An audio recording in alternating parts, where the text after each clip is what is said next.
فی آیات اللہ، اللہ کی آیات میں، وہ لوگ جو جھگڑتے ہیں فی آیات اللہ، اللہ کی آیات میں، بغیر سلطان، بغیر کسی دلیل کے، بغیر سلطان، بغیر کسی دلیل کے، عطاہم جو ان کے پاس آئی، یعنی ان کے پاس آئی ہوئی دلیل کے بغیر ہی اللہ کی آیات میں جھگڑتے ہیں۔ کابورا مقتن، یہ بہت بڑی ہے، مقتن ناراضگی کے اعتبار سے، یہ بات ناراضگی کے اعتبار سے بہت بڑی ہے، عند اللہ، اللہ کے ہاں، یعنی اللہ کے ہاں یہ بات ناراضگی کے اعتبار سے بہت بڑی ہے۔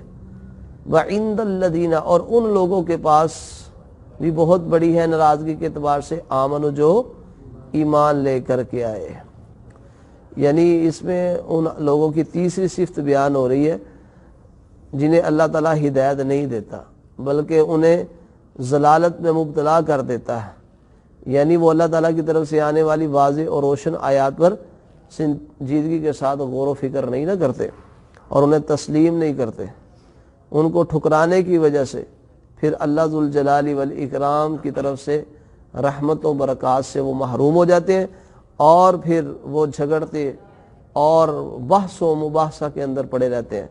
تو فرمایا وہ لوگ جو جدال کرتے ہیں، جھگڑتے ہیں اللہ کی آیات میں بغیر سلطان، بغیر سلطان کو نا، بغیر کسی ایسی دلیل کے جو ان کے پاس آئی، یعنی ان کے پاس آنے والی دلیل کے بغیر ہی وہ جھگڑا کرنے لگ جاتے ہیں۔ یہ اچھی بات نہیں ہے، بلکہ نمرود کا ذکر قرآن میں اشارہ ہے، الم تر الی الذین، اس آدمی کی طرف نہیں دیکھا جو ابراہیم علیہ السلام سے ان کے رب کے بارے میں جھگڑا کر رہا تھا، اس نے بھی جھگڑا کیا۔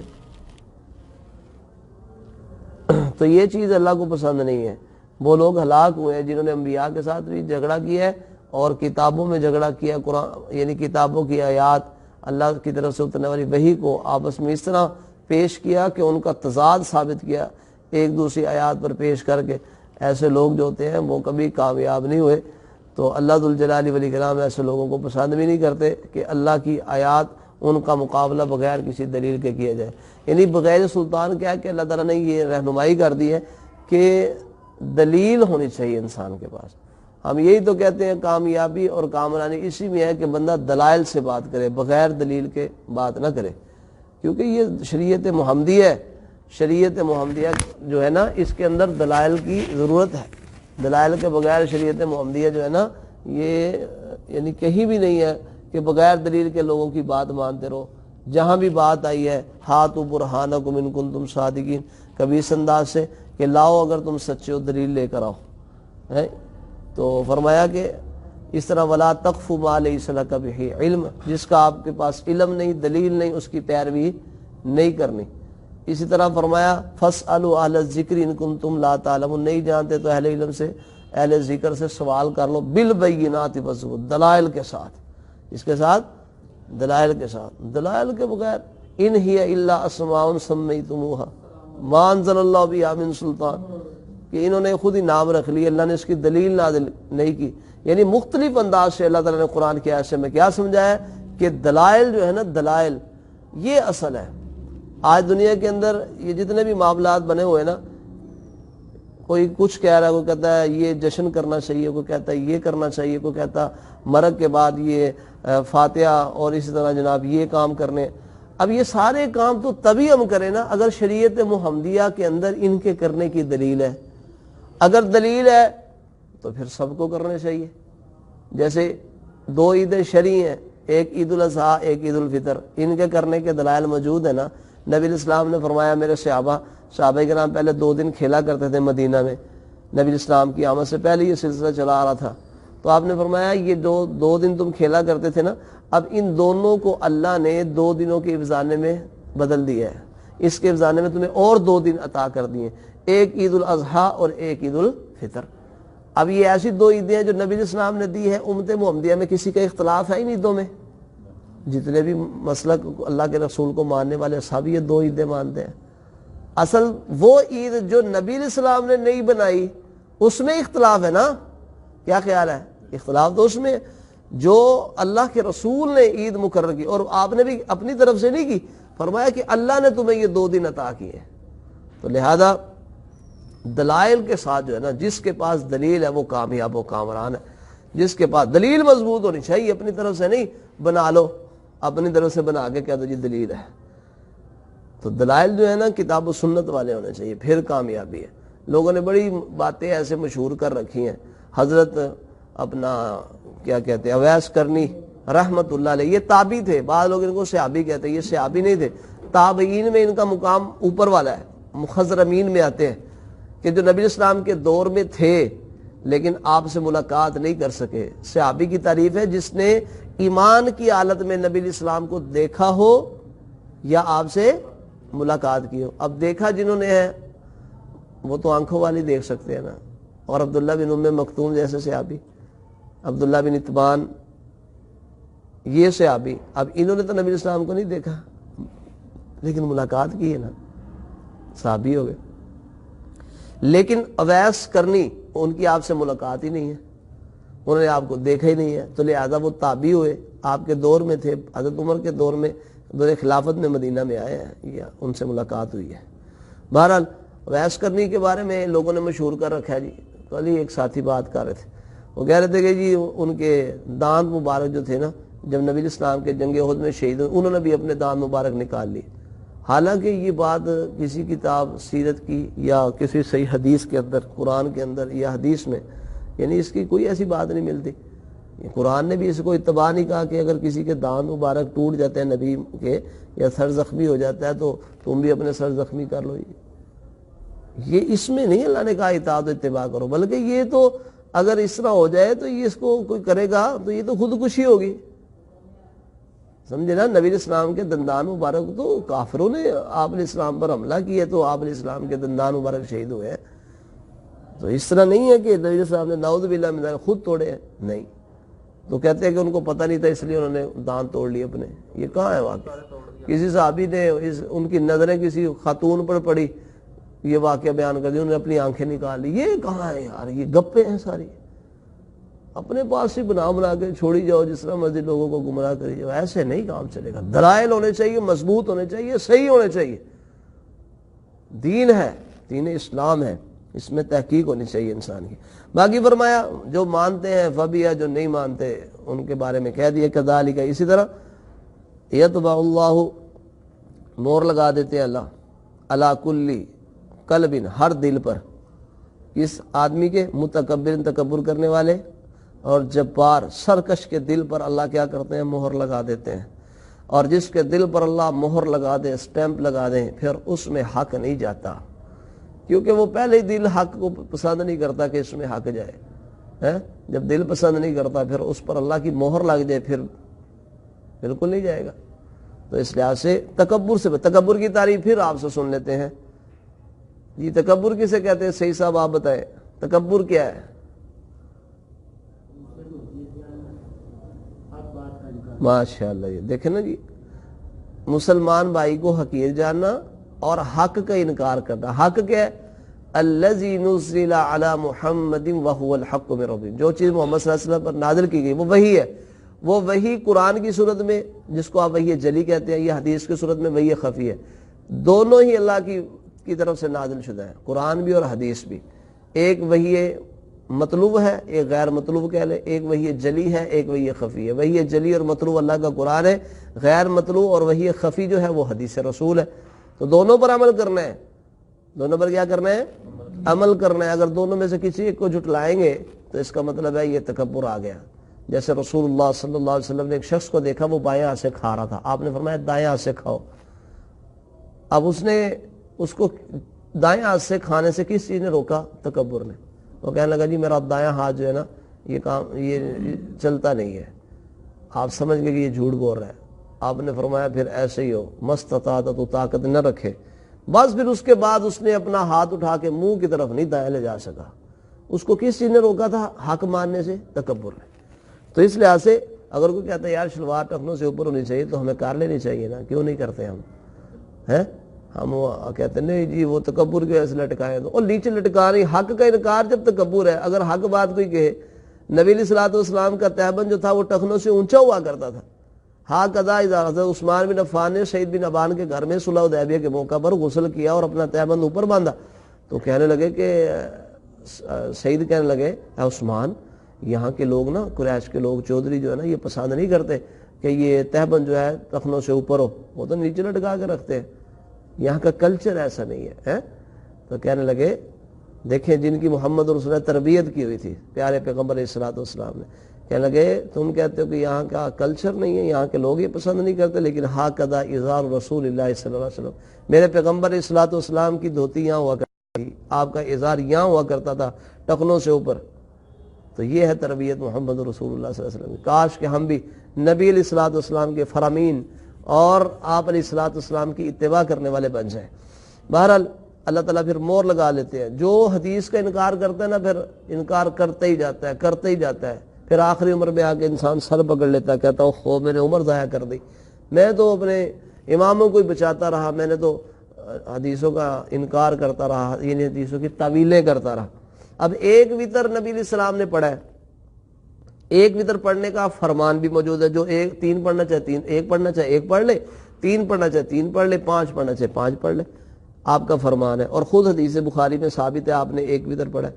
پھر صحابہ کرام نے ایک وتر پڑھا ہے. اب یہ پچھلے دن کوئی مجھے دکھا رہا تھا بھائی, کہتا جی 4 بندے ایسے جنہوں نے خانہ کعبہ کے اندر نا مکمل قرآن پڑھا ہے, ان میں ایک عثمان بن عفان ہے. مولانا کہتے ہیں عثمان بن عفان ہے جنہوں نے خانہ کعبہ کے اندر ایک رکعت کے اندر پورا قرآن پڑھا ہے. چلو جی ہم آپ کی بات مان لیتے ہیں, یہ تو مان لیا ہم نے کہ چلو جی انہوں نے پورا قرآن پڑھا, لیکن پڑھا کس میں ہے؟ ایک رکعت. ایک رکعت کو تو نہیں مان رہے. دیکھیں نا صحابہ کرام ایک وتر پڑھتے تھے, نبی اسلام نے پڑھا ہے, آپ کا فرمان موجود ہے, تو ایک وتر کے بارے میں انکار کرنا کہاں سے؟ اس کو صلاۃ بطیرہ کہہ کے جناب اس کو رد کر دیا جاتا ہے. یہ مولانا ایک گزرے ہیں, انہوں نے کہا جی میں پوری 13 سال سوچتا رہا کہ نبی علیہ السلام نے ایک وتر پڑھا ہے, اس کا جواب میں کیا دوں. اب ایک بندہ 13 سال یہی بات سوچ رہا ہے کہ نبی مکرم علیہ السلام نے ایک وتر پڑھا ہے, میں اس کا جواب بناؤں. حق تو یہ تھا کہ نبی علیہ السلام نے ایک وتر پڑھا ہے تو ہمیں پڑھنا چاہیے. ہم کیوں کہتے ہیں نبی علیہ السلام نے جنازے میں دائیں طرف سلام پھیرا ہے, تو اب ہمیں چونکے چنانچے کرنے کی کیا ضرورت ہے؟ نبی علیہ السلام نے پھیرا ہے نا, تو نبی علیہ السلام کے حدیث پر عمل کرنے میں کیا رجع ہے؟ سنتوں کو اپناؤ گے تو ہدایت کے راستے پر چلو گے, ہدایت پر رہو گے, وگرنہ پھسل جاؤ گے, گمراہ ہو جاؤ گے. تو بہرحال تکبر کی علامت یہ ہے کہ حق کا انکار کرنا اور دوسرے مسلمان بھائی کو حقیر جاننا. دیکھو نبی علیہ الصلوۃ والسلام حق بات حضرت ابو ہریرہ کو شیطان نے دی ہے کہ آیت الکرسی پڑھ لیا کرو رات کو جب سونے لگتے ہو نا, اس وقت اللہ کی طرف سے ایک محافظ آ جائے گا. آپ علیہ السلام کو پہلے ابو ہریرہ نے 3 دن راتیں ان کو پکڑتے رہے, آخر جب انہوں نے یہ بات کہی تو اس کو چھوڑ تو دیا, لیکن نبی علیہ السلام نے کہا ہے ابو ہریرہ تھا تو وہ شیطان, لیکن بات اچھی کر گیا. بات کیا کر گیا؟ وہ اچھی کر گیا. تو اچھی باتیں تو شیاطین بھی کریں تو وہ اچھی ہوتی ہیں. کیا خیال ہے؟ بہرحال وقال فرعون یا حامان, اب فرعون کہنے لگا یا حامان, وہ اپنے وزیر کو کہنے لگا اے حامان, یہ موسیٰ کی باتیں ہم نے سن لی ہے نا, اب تو ایسے کر ابنی بنا میرے لیے سرہن ایک عمارت, بلند عمارت, محل جسے کہتے ہیں, بلند عمارت بنا, لعلی تاکہ میں ابلغ الاسباب پہنچ جاؤں راستوں پر پہنچ جاؤں. ہاں اتنے آسمان کے راستے ان پر پہنچ جاؤں. آسمان میں بھی راستے ہیں, لیکن نا یہ جو جہاز چلتے ہیں یہ راستے ہیں باقاعدہ, اس راستے بھی جاتا ہے جہاز, لیکن وہ انہی کو پتہ ہے, ہمیں تو نہیں پتہ کس طرح کے وہ راستے ہیں. وہ بلکہ آپ دیکھتے نہیں گاڑی میں اس میں بیٹھے ہوں, جہاز میں پیچھے بیٹھے ہوتے ہو, گڑ گڑ کی آواز نہیں آنی شروع ہو جاتی ہے, کیا کھڈے آ جاتے ہیں وہاں پہ, روڈ خراب ہوتا ہے کہتے ہیں.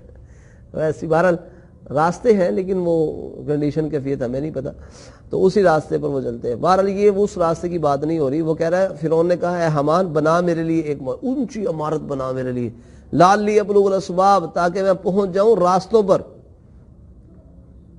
کیونکہ سبب کی جمع یہ اسباب, سبب کہتے ہیں کسی چیز تک پہنچنے کا ذریعہ, مراد راستے اور دروازے ہیں.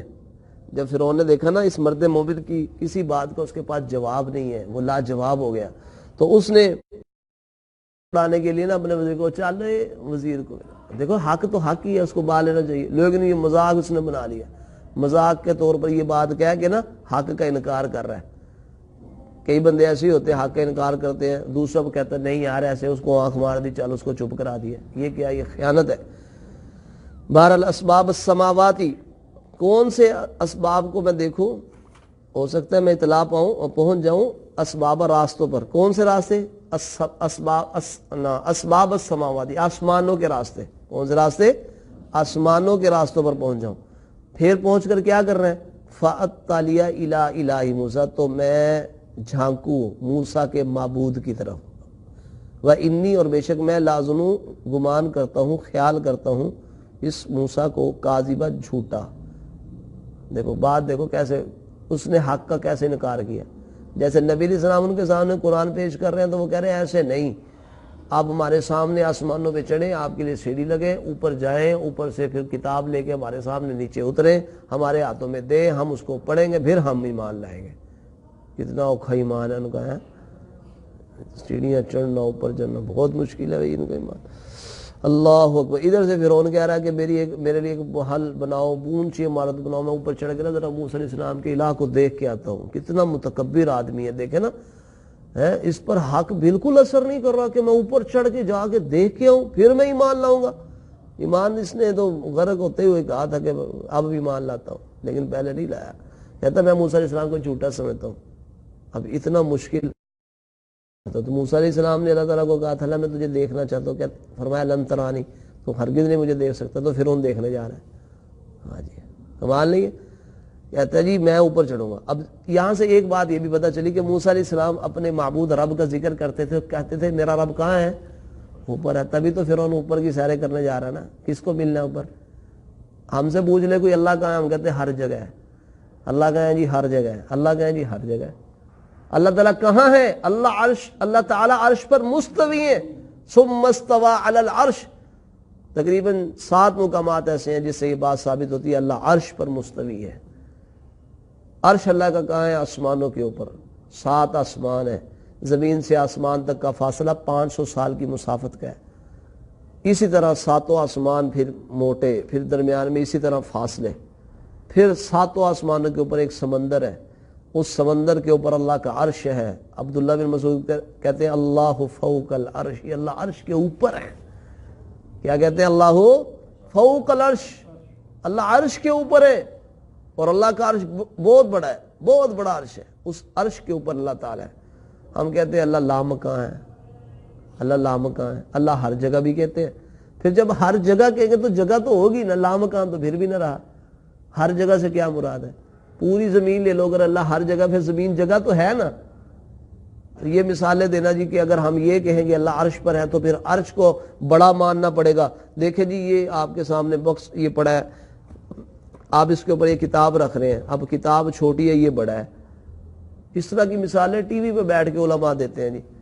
یہ میز پڑا ہے، اس کے اوپر دیکھیں میز بڑا ہوگا تبھی یہ کتاب رکھی جائے گی۔ تو پھر اگر ہم یہ مانیں کہ اللہ عرش پر ہے، اس کا مطلب ہے کہ عرش اللہ سے بڑا ہوا، پھر اللہ اکبر کہنا ٹھیک نہ ہوا۔ یہ بات درست نہیں ہے۔ یہ عقلی دلائل دے کر نقلی دلائل کا انکار نہیں کیا جا سکتا۔ ہم کہتے ہیں اللہ عرش پر ہے، کما یلیق بشانی، جیسے اس کی شان کو لائق ہے، جیسے اس کی شان کو لائق ہے۔ جہاں تم 2 ہوتے ہو تیسرا اللہ ہوتا ہے۔ اس کی عام طور پر یہ عقلی مثال ہے نا، مثلا اس کی یہ کتاب پڑھی ہے، ڈیسک کے اوپر کتاب پڑھی ہے، یہ بڑا ہے یہ چھوٹی ہے۔ لیکن آپ کے گھروں میں فریج ہے، فریج کے نیچے جو پڑی ہوتی ہے وہ پیڑھی سی ہے، چوکی جو ہے وہ بڑی ہوتی ہے کہ فریج بڑا ہوتا ہے؟ بتائیں، فریج بڑا ہوتا ہے نا، چوکی چھوٹی ہوتی ہے۔ یہ تو جواب بن سکتا ہے جنہوں نے یہ بنا لیا کہ جی اگر ہم اللہ کو بڑا مانتے ہیں تو پھر عرش نے اللہ تعالیٰ، عرش کے اوپر اللہ تعالیٰ ہے تو پھر عرش کو بڑا ماننا پڑے گا، یہ کوئی ضروری نہیں ہے۔ سمجھ آئی نا؟ ابھی ہمارے اے سی لگے ہوئے ہیں، سٹینڈ سارے چھوٹے ہیں، اے سی بڑے بڑے ہیں، یعنی یہ عقلی دلیلیں دینے والوں کی عقلی جواب ہے، مگر ہمیں ضرورت نہیں ہے اس کی، ان جوابوں کی ہمیں ضرورت نہیں ہے۔ یہ وہ ان لوگوں کا جواب ہے جو عقل استعمال کر کے اس طرح کے عقلی باتیں پیش کر کے حق کا انکار کرنا چاہتے ہیں، یہ ان کو سمجھانے کے لیے، مگر ہمیں اللہ کی ذات بہت بلند و بالا ہے۔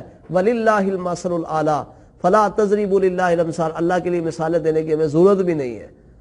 کیوں؟ وَلِلَّهِ الْمَثَلُ الْأَعْلَىٰ، اس کی مثالیں، اس کی صفتیں بڑی بلند و بالا ہے۔ وہ پروردگار عالم ہے، عرش کے اوپر مستوی ہے، اپنی مخلوق کے ساتھ، اپنی صفتوں کے ساتھ، اللہ کی جو صفتیں ہیں نا اس کے ساتھ، مخلوق کے ساتھ بھی ہے، جہاں تم 3 ہوتے ہو تیسرا وہ ہوتا ہے، یعنی وہ دیکھ رہا ہوتا ہے. جیسے موسیٰ علیہ السلام کو کہا نا کہ تم اور ہارون دونوں جاؤ، اذهبا الى فرعون انه طغى، سرکش کے پاس جاؤ، اسے دعوت دو حق کی. کہا اننی معکما اسمع و ارى، میں تمہارے ساتھ ہوں، میں تمہارے ساتھ ہوں. کیسے ساتھ ہی کا اسمع و ارى، سن بھی رہا ہوں دیکھ بھی رہا ہوں، سن بھی رہا ہوں دیکھ بھی رہا ہوں. تو جب بندہ کہتا ہے نا یار وہ فلاں ہم فلاں کے ساتھ ہے، وہ ہمارے ساتھ ہے، یہ ووٹ کے اعتبار سے، یہ مدد کرنے کے اعتبار سے ہوتا ہے، یہی نا. اللہ اپنے بندوں کے قریب ہے، اللہ اپنے بندوں کے قریب ہے. کس اعتبار سے؟ ان رحمت اللہ قریب، وضاحت ہوگی کہ اللہ کی رحمت قریب ہے. اس اعتبار سے اللہ قریب ہے، اللہ کی مدد، اللہ کا دیکھنا، اللہ کا سننا ہمارے ساتھ ہے. تو اس لحاظ سے صفات کے اعتبار سے اللہ ہمارے ساتھ ہے، ذات کے اعتبار سے کہاں ہے؟ عرش پر ہے. تو فرعون بھی کہتا ہے کہ میں جھانک کر آؤں موسیٰ کے معبود کی طرف علیہ السلام کے. وَإِنِّي لَأَظُنُّ، اور بے شک میں سمجھتا ہوں موسیٰ علیہ السلام کو جھوٹا. وَكَذَلِكَ، اور اسی طرح زُيِّنَ، خوبصورت کر دیا گیا، لِفِرْعَوْنَ، فرعون کے لیے، سوء عملہ، اس کے برے اعمال، فرعون کے لیے اس کے سوء عملہ، اس کے برے عملوں کو اس کے لیے کیا کر دیا گیا؟ خوبصورت کر دیا گیا، مزین کر دیا. کیونکہ جب آدمی کوئی عمل برا کرتا ہے نا، وہ برا عمل اس کے لیے خوبصورت کیا جاتا ہے، تبھی وہ کرتا ہے. وہ کرتا، وہ پھر پیچھے کچھ بھی نہیں دیکھتا، وہ کرتا ہی جاتا ہے. بعد میں سمجھ آتی ہے ہو میں تو غلط کر بیٹھا ہوں. مومن کا جو نفس ہے نا، کیونکہ انسان کا نفس جو ہوتا ہے 3 طرح کا ہے. ایک نفس مطمئنہ ہے، ایک نفس امارہ ہے، ایک نفس مطمئنہ ہے، ایک نفس امارہ ہے، ایک نفس لوامہ ہے. وما ابرئ نفسی ان النفس لامارۃ بالسوء. امارہ وہ ہوتا ہے جو انسان کو ہمیشہ برائیوں کا حکم دیتا ہے، اچھائیوں کی طرف آنے ہی نہیں دیتا. اور لوامہ وہ ہوتا ہے جب انسان برائی کر بیٹھتا ہے نا، بعد میں اس کو سمجھ آتی ہے. انسان تو بے شک معاف نہیں کرتے، اللہ معاف کرتا ہے. جب انسان کو کر بیٹھتا ہے نا، اس کے بعد سمجھ آتی ہے، بندہ کہتا ہے یا اللہ میرے سے غلطی ہوگی، مجھے معاف کر دے، میرے سے غلطی ہوگی، مجھے معاف کر دے. انسان کا نفس اس کو ملامت کرتا ہے کرنے کے بعد، پھر یہ معافی کی طرف آتا ہے، اللہ کی طرف رجوع کرتا ہے. اور ایک نفس مطمئن ہے جو گناہوں سے بچنے کی کوشش کرتا ہے اور اپنے اللہ کے احکامات کو اپناتا ہے اور اس پر مطمئن رہتا ہے. اور جب اس وقت اس کی جان نکلتی ہے تو کہا جاتا ہے یا ایتھا النفس المطمئنہ ارجعی الی ربک، چل اپنے رب کی طرف راضیۃ مرضیہ، رب تجھ سے راضی، تو اللہ سے راضی ہے. تو اس لحاظ سے کوشش کریں نفس امارہ سے بچنے کی. اور اگر لوامہ ہے تو یہ بھی انشاءاللہ اس میں بھی خیر ہے، کیونکہ گناہ کے بعد بندہ معافی کی طرف آ جاتا ہے. اور نفس کو مطمئنہ بنائے، کیا بنائے؟ مطمئنہ بنائے. تو فرمایا اسی طرح مزین کر دیا گیا فرعون کے لیے اس کے عملوں، برے عملوں کو. وصد، اور اس کو روک دیا گیا عن السبیل، راستے سے. اور جو سگریٹ پیتا ہے نا ایسے کش لگا کے، وہ ایسے پھونک مارتا ہے، وہ تو ہواؤں میں اڑ رہا ہے. وہ کہتا ہے جو میں کام کر رہا ہوں مجھے. اب دوسرے جو نہیں پیتے، جن کو نفرت ہے، ان کو غصہ آ رہا ہوتا ہے.